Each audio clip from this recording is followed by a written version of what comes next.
Good afternoon. I welcome my viewers again from across the globe. Thank you for being part of our show. Today, I want to address an issue that relates to my people in Delta State, Nigeria, and I speak specifically about the Anioma people of Delta State. Now, Delta State that you're seeing on the screen now is an oil-producing state and is located somewhere that is currently classified as part of the South-South geopolitical zone of Nigeria. I'll place it on the screen so that my viewers who are not familiar with the Nigerian terrain would understand what I'm talking about. So the issue of whether the government of Nigeria, that's the federal government of Nigeria, will create an Anioma state has suddenly become an issue for discussion, not only in social media, but also in mainstream media.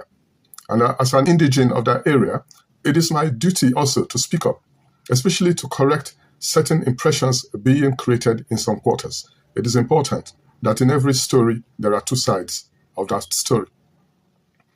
The Anioma area of Delta State presently consists of 9 municipal councils, what Nigerians refer to as local governments.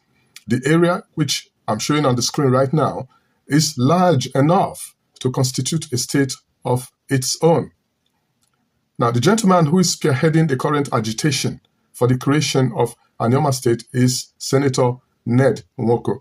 I want to place it on record that this is not the first time our people started agitating for Anioma State. It has started long, long ago, decades ago. Senator Ned Nwoko is a barrister, a billionaire, and a very successful entrepreneur, and is right now representing our people, the people of Anioma, in the Nigerian Senate. So he's a senator as we speak. He's also a man that I respect, and this video is not an attempt to disparage him in any way or form. It is also not an attempt to discourage or dampen his efforts. I am not against the creation of Anioma State, but what I do not understand is the attempt to lump Anioma State and the southeast zone of Nigeria together. There are reasons why Anioma State, the proposed Anioma State, cannot be part of the southeast zone of Nigeria. There are many reasons for that, and I'll give 3 reasons. The first reason is geographical. Anioma State is located on the west bank of River Niger. The River Niger has created a natural boundary between Anioma area and the southeast zone of Nigeria. There's a bridge which connects Asaba. Asaba is the capital of Delta State in the south-south zone, and Onitsha. Onitsha is the main commercial hub of the southeast of Nigeria. Now, our contention is this. If Anioma were to become part of the southeast, are we then going to remove the natural barrier that the River Niger has created? How is that possible? Or are we going to say, for political reasons, that the west has become the east? Reason number 2, and this is historical. The Anioma area of Delta State has never been part of the southeast historically. At independence, Nigeria just had 3 regions: the northern region, the western region, and the eastern region. Anioma was not part of the then eastern region. It was rather a part of the western region. Later on, the Midwest region was created out of the western region.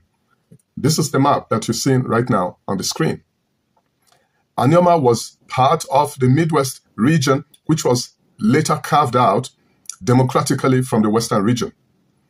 Our father, Dr. Osadebe, Dennis Osadebe, who became the first premier of Midwest region, did not fight for the inclusion of Anioma in Southeast zone or Southeast region. He and his colleagues like Chief Mariere, they fought for a separate entity called Midwest region with an identity and a government of its own. They did not want to be an appendage of anybody or any region for that matter. That was the reason why Midwest region was created. In 1967, Nigeria experienced a civil war. And when the civil war broke out, the then head of state, General Yakubu Gowon, decided to create 12 states out of the existing structure of 3 regions in Nigeria. The entire Midwest region, which was, like I said earlier, was created to give Nigeria a 4th region, that Midwest region was renamed Midwest State. The same Midwest State was later renamed Bendel State. Anioma was part of Midwest region, and later part of Bender State. Now fast forward to 1991. In 1991, two states were carved out of the then Bender State, and the states are Edo State and Delta State. The entire northern part of Delta State is now effectively the area we refer to as Anioma land. And that is what you're seeing on the screen right now. Now, the reason why I've taken time to go into all these historical details is because I want to demonstrate that Anioma land has never been part of the eastern region of Nigeria. One therefore becomes curious what the agenda is of those who now suddenly want to force Anioma into the southeast zone. What is their intention?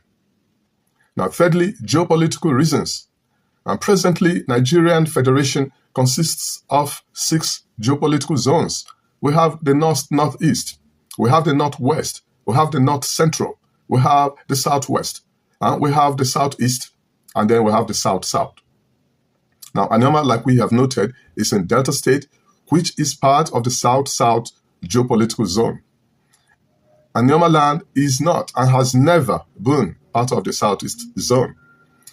And now, the interesting part of this story is that this present geopolitical configuration of Nigeria into 6 geopolitical zones that we're talking about now, it came about because of the recommendation of the erstwhile late Vice President, Dr. Alex Ekwueme. Dr. Alex Ekwueme was the Vice President of Nigeria when President Shehu Shagari was the president. So, in Alex Ekwueme's wisdom, or in the wisdom of the committee that he headed, it was never their intention to include Anioma land or the entire Delta State in southeast region. Now, having said all this, some are of the view that Asaba, the present capital of Delta State, is now dominated by our brothers from the southeast. Now, is that a reason why our people should suddenly find themselves as part of an arrangement they have never historically been part of? Is that a reason? The reason why Igbo businesses are in Asaba and are doing well is because the government of Delta State welcomed them. The southeast zone, because of ceaseless agitation, is plagued by insecurity.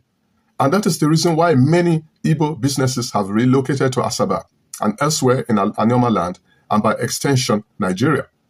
Our people in Anioma land have always welcomed them. Now, it's my contention on this channel that those who have found solace in our communities should show some gratitude. Now, another reason why Igbo businesses are flocking to Asaba, the capital of Delta State, is because, politically speaking, Lagos is not welcoming to them. That's the truth of the matter. When you wake up in the morning and you find your shop or your business premises burnt down by irate mobs out to enforce a political and ethnic agenda, or you find your homes pulled down, destroyed by agents of a particular state government because they're out to enforce an unwritten agenda, what do? Do you continue to do business? Do you continue to reside in that kind of unsafe place? So, those who have found peace in Anioma land should be grateful. And I'm sure our brother, Senator Nwoko, understands these things. Our people cannot afford to be dragged into an arrangement which will involve us in a context of unending agitation, a situation that will breed insecurity. We have learned our lessons from the Civil War massacre that happened in Asaba in October 1967. Now, when these atrocities were being committed, nobody was there to defend our people. Nobody was there to defend our people. So, what will the Anioma people gain, or what would the Anioma what would Anioma land gain from being part of the Southeast? The answer is nothing. Again, I want to place it on record that this video is not an attempt to discourage our brothers in the Southeast from agitating for an additional state to be carved out of the Southeast zone. But it is preposterous to think that forcing Anioma into a Southeast zonal arrangement will redress the feeling or the impression of imbalance or the impression of marginalization of the Southeast zone. It will not. And so our brother Senator Nwoko claims to have consulted with the Anioma people before embarking on this adventure. I want to ask him respectfully, who did you consult with? Did you consult with the Anioma intelligentsia?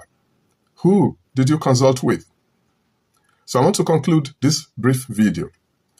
Our people are better off seeking a state of their own, a government of their own, and an identity of their own. And then similarly, nothing should hinder our brothers in the Southeast from agitating for a state to be carved out for them from their own zone. And now I speak as an Anioma Indigene, and I do hope that freedom of expression is still applicable in these circumstances. I want to thank my viewers for watching. And if you have enjoyed this brief video that we have made, consider to support this channel by either liking or sharing the work that we do. You may also choose to be a subscriber to this channel. Whichever way you choose to support us, I just want to say I am grateful. Thank you very much. Bye.